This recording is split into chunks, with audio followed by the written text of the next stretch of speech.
ओम शांति। ओम शांति। आज की तारीख है 30 नवंबर 2023। साकार महावाक्य। बाबा कहते, मीठे बच्चे, तुम्हें रूहानी पंडाबन यात्रा करनी और करानी है। तुम्हें रूहानी पंडाबन यात्रा करनी और करानी है। याद ही तुम्हारी यात्रा है। याद करते रहो तो खुशी का पारा चढ़े।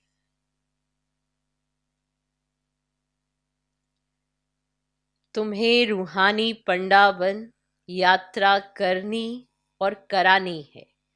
याद ही तुम्हारी यात्रा है। याद करते रहो तो खुशी का पारा चढ़े। आज का प्रश्न, निराकारी दुनिया में जाते ही कौन से संस्कार समाप्त हो जाते और कौन से संस्कार रह जाते हैं? निराकारी दुनिया में जाते ही कौन से संस्कार समाप्त हो जाते और कौन से संस्कार रह जाते हैं? उत्तर, वहां नॉलेज के संस्कार समाप्त हो जाते, प्रारब्ध के संस्कार रह जाते हैं। वहां नॉलेज के संस्कार समाप्त हो जाते, प्रारब्ध के संस्कार रह जाते।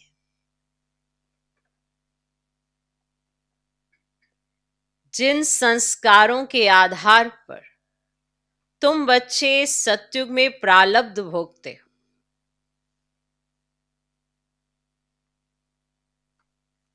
जिन संस्कारों के आधार पर तुम बच्चे सतयुग में प्रारब्ध भोगते हो, वहां फिर पढ़ाई का व पुरुषार्थ का संस्कार नहीं रहता है।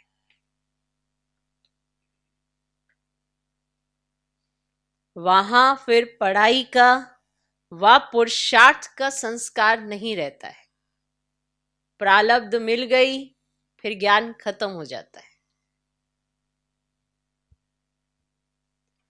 प्रारब्ध मिल गई, फिर ज्ञान खत्म हो जाता है।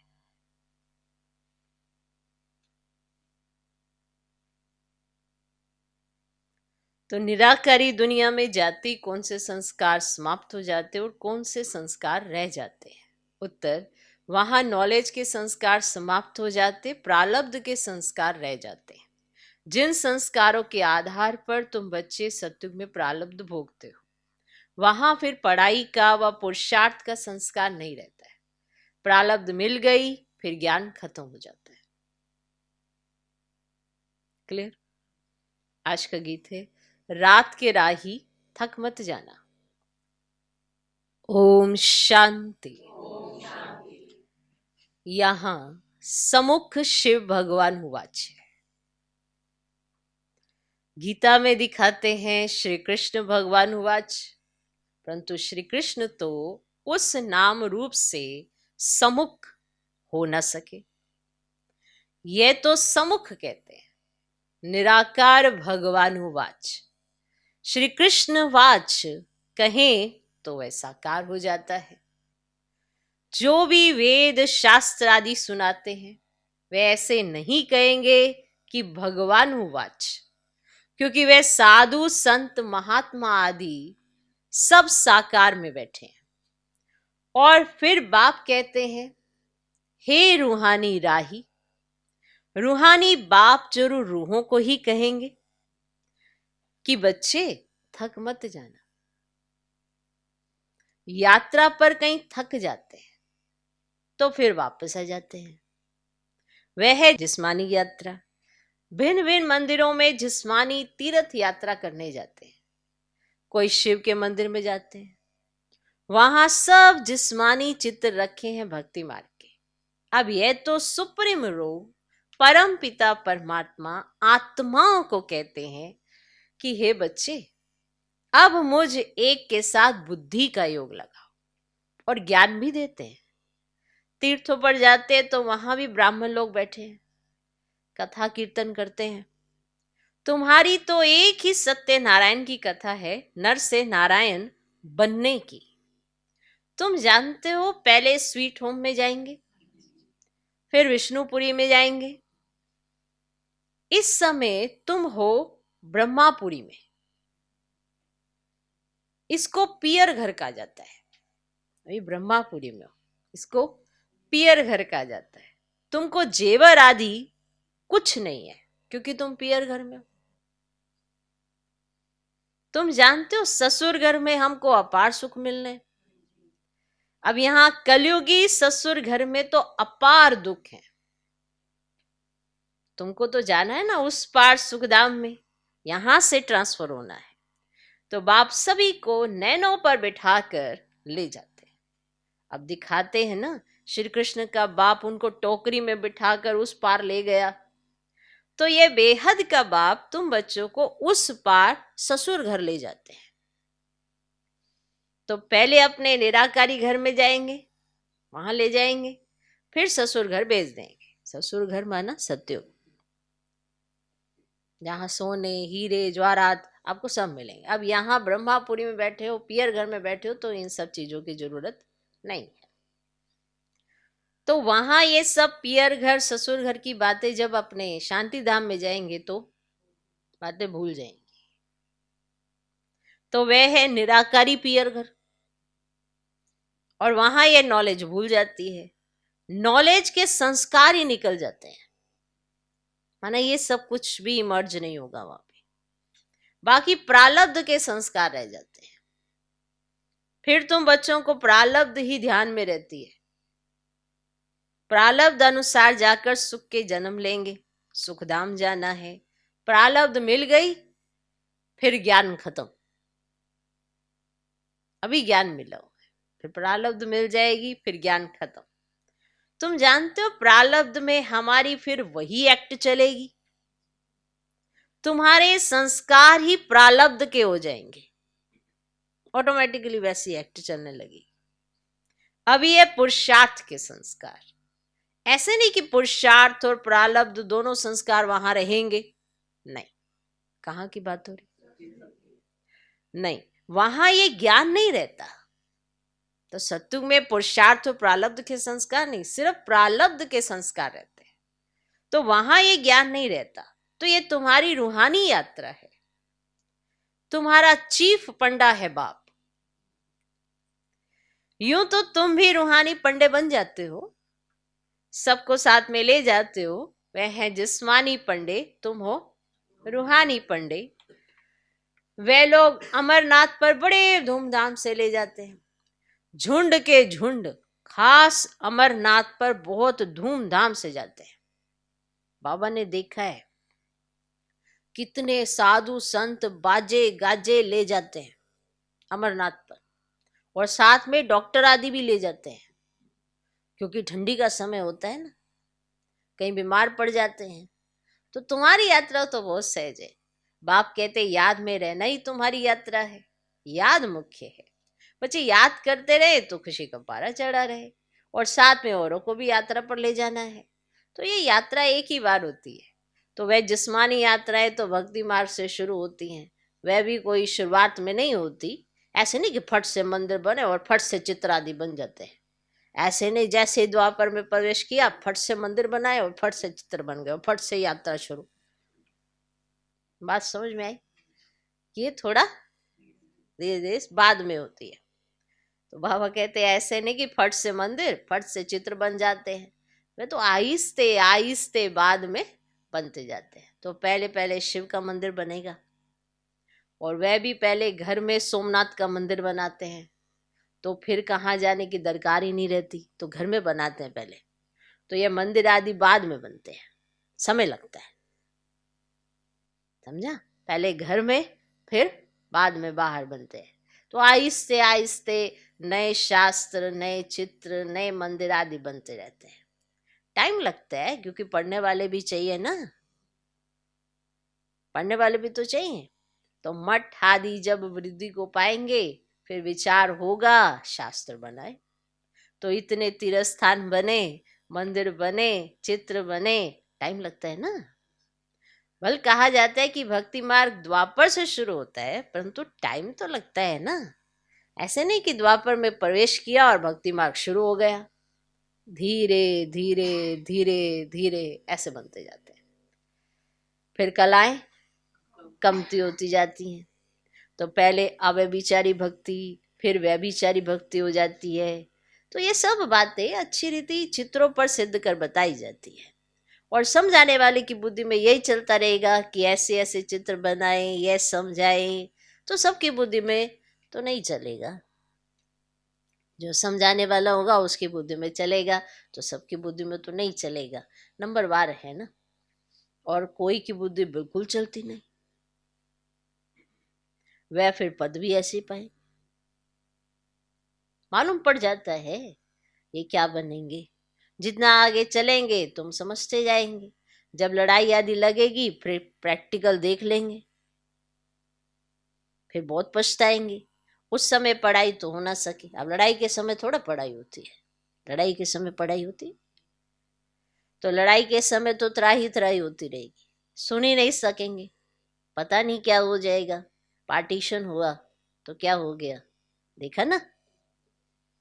तो ये विनाश का समय बहुत कड़ा है। हाँ, बाकी साक्षात्कार आदि बहुत होंगे जिससे जान जाएंगे कि ये कितना पढ़ा है। बहुत पछताएंगे भी और साक्षात्कार होंगे। देखो तुमने पढ़ाई छोड़ दी तब ये हाल हुआ है। धर्मराज साक्षात्कार कराने सिवाय सजाएं कैसे देंगे। तो बिना साक्षात्कार के तो सजा नहीं मिलेगी। तो सब दर्शन होगा, सब साक्षात्कार करेंगे। फिर उस समय कर कुछ नहीं सकेंगे, कहेंगे हाय तकदीर, तदबीर का समय तो गया। तो बाप कहते तो क्यों नहीं अभी पुरुषार्थ करते हो, और सर्विस से ही तो दिल पर चढ़ेंगे। तो बाप कहेंगे ये बच्चे अच्छी सर्विस करते हैं। और मिलिट्री का कोई मरता है तो उनके मित्र संबंधी आदि को भी तो इनाम देते हैं ना। तो यहाँ तुमको इनाम देने वाला है बेअर्द का बाप। तो बाप से भविष्य 21 जन्मों के लिए इनाम मिलता है। तो ये तो हर एक को अपने दिल पर हाथ रख पूछना है कि मैं कितना पढ़ता हूं।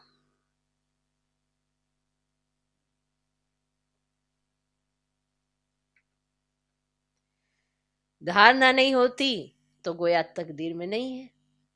कहेंगे कर्म ही ऐसे फूटे हुए हैं। बहुत खराब करने वाले कुछ उठा नहीं सकते हैं। जिनके कर्म खराब हुए हैं वो कुछ भी उठा नहीं पाएंगे। बाप समझाते मीठे बच्चे, तुम्हें इस रूहानी यात्रा पर अपने साथियों को भी ले जाना है।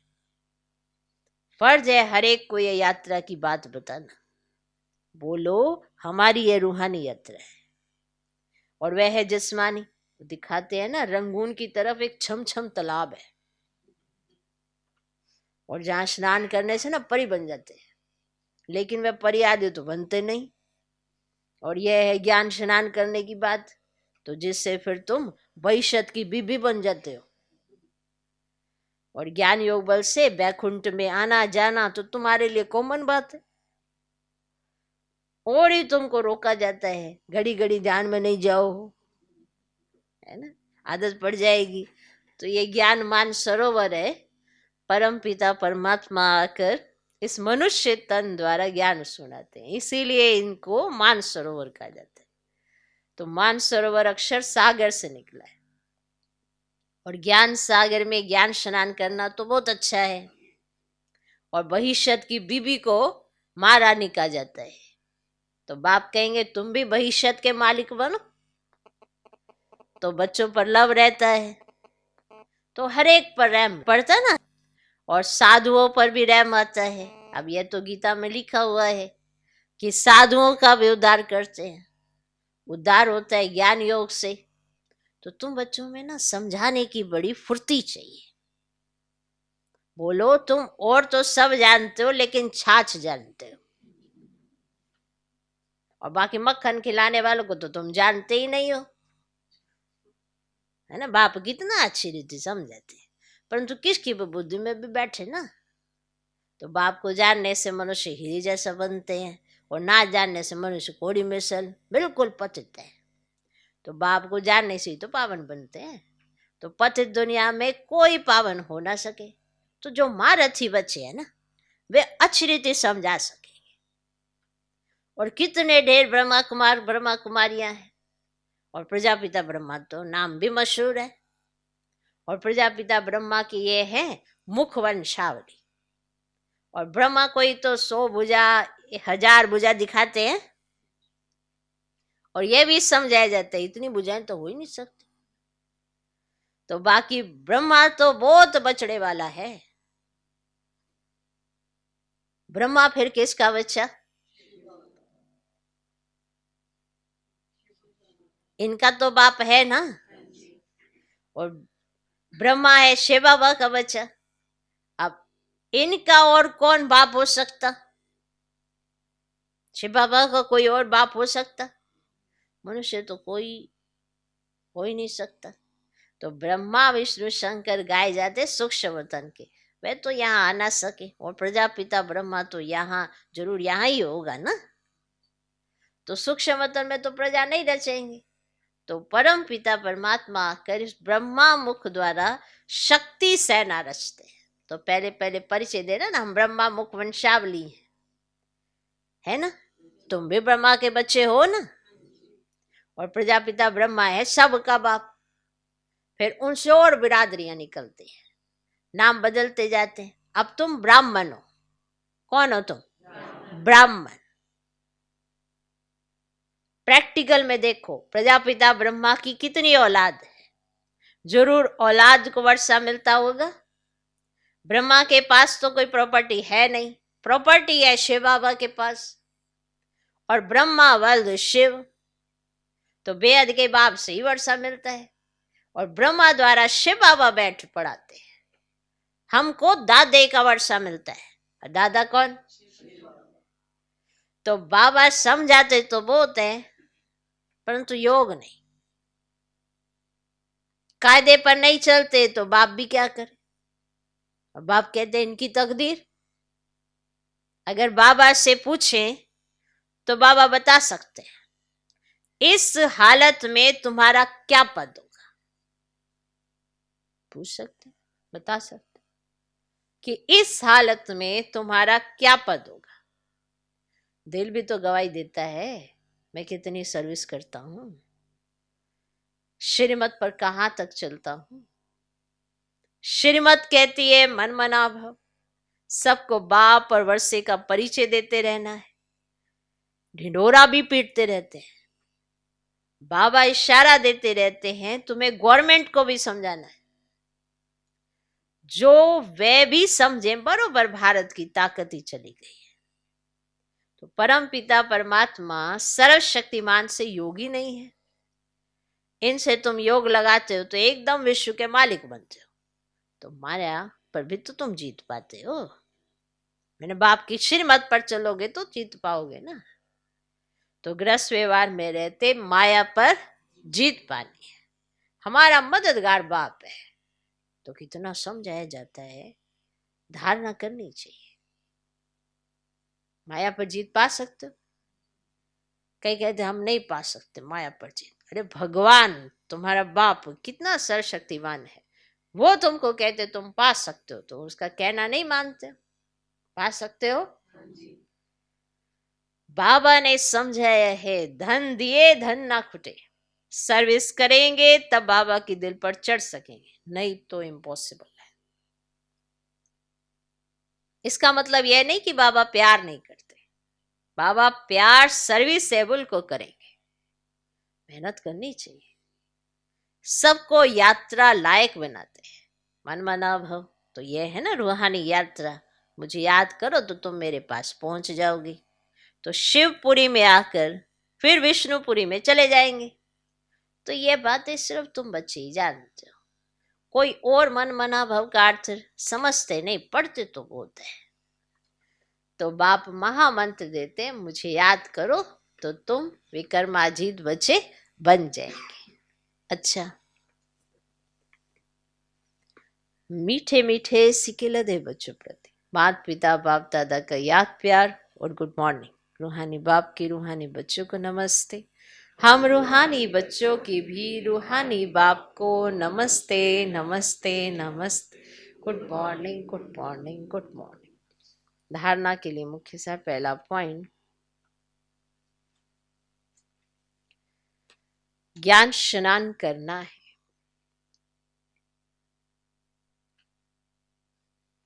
ज्ञान स्नान करना है। प्यार से सर्विस कर बाप के दिल तख्त पर बैठना है।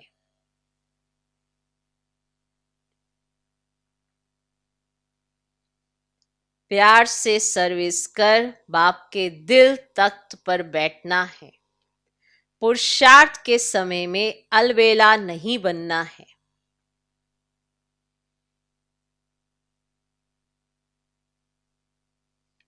पुरुषार्थ के समय में अलबेला नहीं बनना है।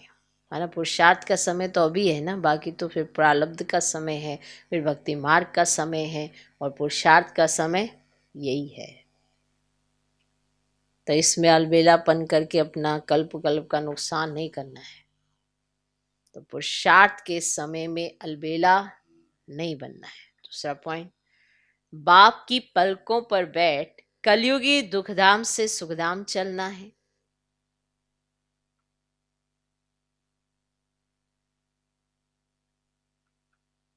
बाप की पलकों पर बैठ कलयुगी दुखधाम से सुखधाम चलना है, इसलिए अपना सब कुछ ट्रांसफर कर देना है।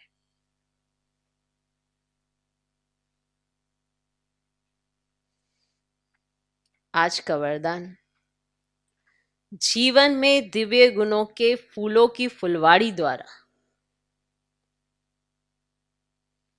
जीवन में दिव्य गुणों के फूलों की फुलवाड़ी द्वारा खुशहाली का अनुभव करने वाले एवर हैप्पी भव।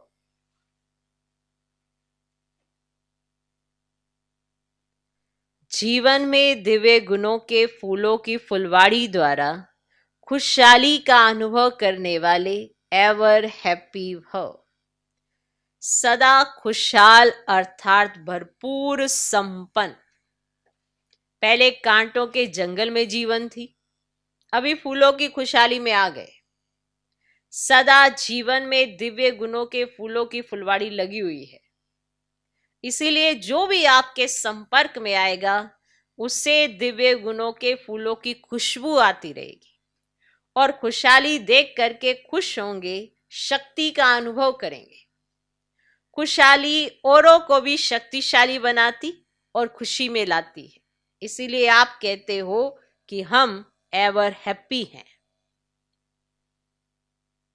आज का स्लोगन, मास्टर सर्वशक्तिमान वह है जो माया के बुदबुदों से डरने के बजाय उनसे खेलने वाले। बुदबुदे देखे कि कोई सोचे कि पता नहीं क्या चीज है ये, तो उन बुदबुदों से हम डरने के बजाय खेलने वाले उनसे। माना कोई भी माया का वार या कोई भी परिस्थिति हमें हरा नहीं सकती, क्योंकि हमें मालूम है ये माया हमारे सामने आएगी आएगी। जब भी आप बहुत ज्यादा खुशहाल होते हैं तभी आपकी खुशी लूटने के लिए वो आती है।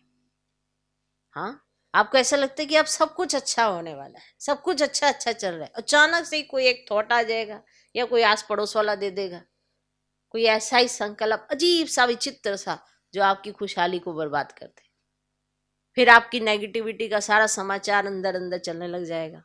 वो सारे नेगेटिविटी के समाचार चलते चलते जो खुशहाली थोड़े समय महसूस हो रही थी वो दुखाली में बदल जाती है, क्योंकि माया का तो काम ही यही है, आपकी खुशहाली को बर्बाद करना, आपको नेगेटिव थॉट देना, आपको बुरा सोचने पर मजबूर करना। अब कहीं कहेंगे कि हमारे संबंध संपर्क वाले तो जबकि वो ऐसे ही हैं तो क्या करें। बाबा ने कब कहा वो सब बदल गए हैं? जब हमें बदलने में इतना समय लग रहा है तो वो कैसे बदलने में आप सोचते हो कि 2 ही दिन लगाएंगे? अपने बदलने के लिए सालों चाहिए और दूसरे के बदलने के लिए 2 दिन। कितनी विचित्र है ना बात। ज्यादा से ज्यादा उम्मीद दूसरे के बदलने की लगी रहती है कि इसको ऐसा नहीं करना चाहिए था, इसको ऐसा नहीं करना चाहिए था। तो वो आप जो ये सोचते हो कि इसको कैसा नहीं करना चाहिए था, यही तो माया है, यही तो आपकी खुशहाली लूट जाती है। जब आपको अपने आप में महसूस होगा कि मुझे कैसे करना है, मुझे क्या, मैं हर समय बाप समान एक्ट चल पाता हूं, क्या मेरी हर समय बाप समान एक्ट है, तो जब आप बहुत ज्यादा खुश होते हैं तो आप उम्मीद लगाया करो कि अब ये कोई एपिसोड आने वाला है। इसलिए कई बार ऐसा सुना भी होगा, ज्यादा खुश नहीं हो फिर तुझे रोना पड़ेगा। तो उसका अर्थ ये होता था कि जब हम बहुत ज्यादा खुश होते हैं तो रोना इसलिए पड़ता है क्योंकि हम माया को भी बहुत ज्यादा खुश होने के कारण चांस भी बहुत देते हैं, क्योंकि हम कहीं ना कहीं अभिमान अपमान इसकी फीलिंग में बहुत जल्दी जाते हैं। खुशी एक देह अभिमान में भी आ जाती है, देही अभिमानी अवस्था में तो हम मुस्कुराएंगे, और जो बहुत ज्यादा एक्साइटमेंट में रहते हैं तो अवस्था कौन सी है ही देह अभिमान की, तो इनविटेशन माया को ही मिलेगा ना, बाप को थोड़ा मिलेगा। तो ये बुदबुदे हैं, ऐसे बड़े सारे खेल खिलौने होते हैं। अब आपने इनसे खेलना है या इनके वशीभूत हो जाना है, आपने कैसा रहना है वो आपकी स्थिति से पता पड़ता है। कौन है आप, आपके पास सारी शक्तियां हैं, किस समय कौन सी शक्ति का इस्तेमाल करना है चॉइस आपकी है। इसमें बाप कुछ नहीं कर सकता। बाबा आपको शक्ति दे सकता है, लेकिन किस माया को कैसे काटोगे इसके लिए आप शक्ति कौन सी चूज करते हो ये आपका निर्णय है, इसी का तो सारा रिजल्ट बनेगा। तो मास्टर सर्वशक्तिवान वह है जो माया के बुदबुदों से डरने के बजाय उनसे खेलने वाले हैं। ओम शांति।